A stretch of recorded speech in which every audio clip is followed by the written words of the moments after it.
Hi, welcome to Treasure Hunt. This is Dick Baker, and today we have turned up a new story from the Jerusalem Post, and that's what Treasure Hunt is all about: archaeological finds in the land of Israel and sometimes surrounding countries. But this is all about Bible times, Bible things in the land that just everything happens. Keep our eyes on Israel.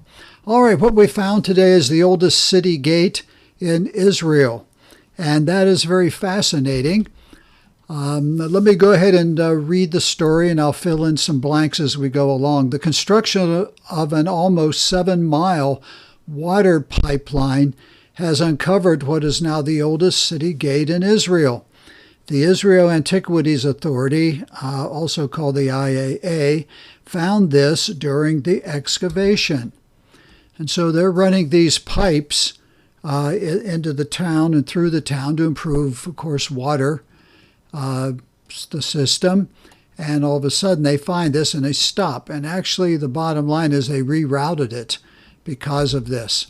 Here is a Kiryat-Gat. On the map, you can see the red dot, but I put a blue arrow in so that you could see it. This is not a Bible land map. This is Israel present day.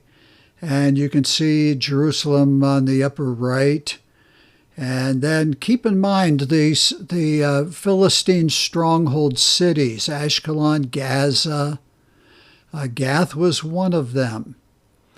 And I have more to say about Gath in just a few minutes as we move on. Here is part of that discovery, and we're going to get a different angle, and you can see the walls, the double walls. This looks smaller than it is for some reason because of the angle or how the picture was taken, but this is much larger. There's walkways, and you will see that in a few minutes.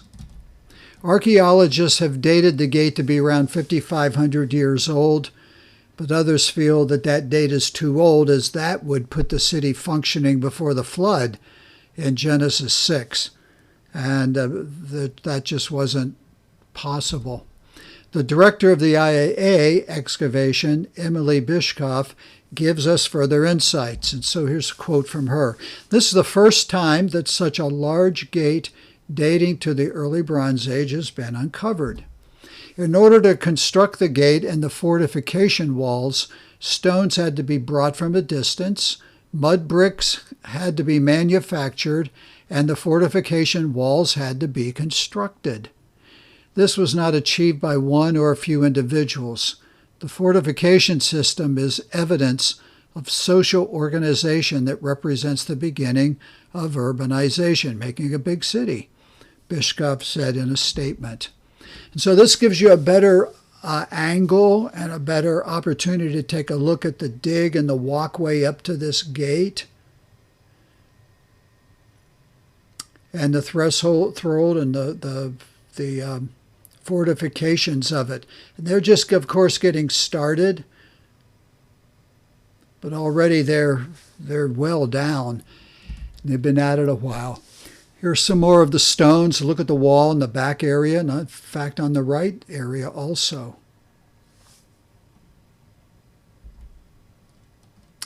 Here's a little deeper shot, but here's the walkway. Do you see the fortification stones on the right? And this was the entryway to come into the city from the outside.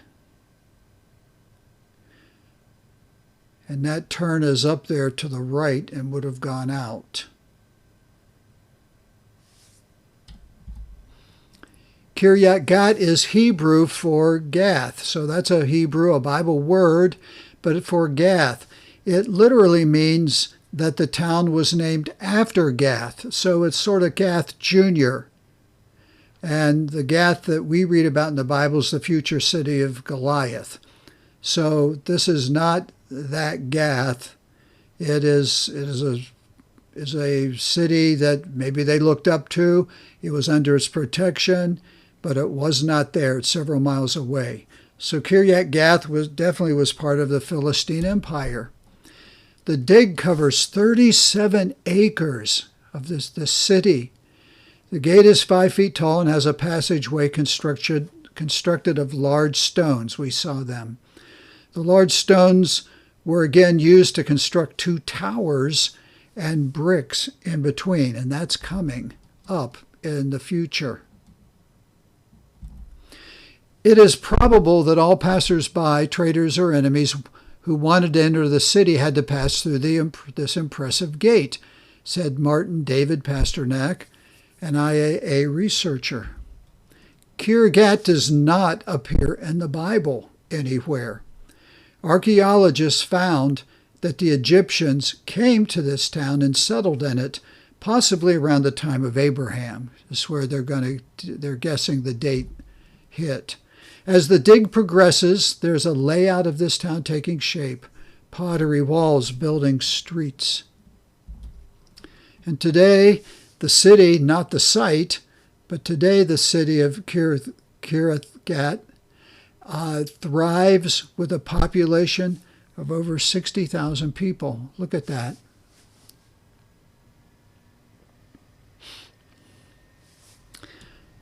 So we'll keep you up to date. Here's our bibliography of what's going on. This is 2023. And I invite you to join us for other treasure hunts. We have a lot of them on my YouTube channel. Just look for Treasure Hunt. Go to the playlist and you'll see updates on a lot of archaeological digs. And I will thank you for that. May God bless you and see you next time. Bring your shovels and your picks.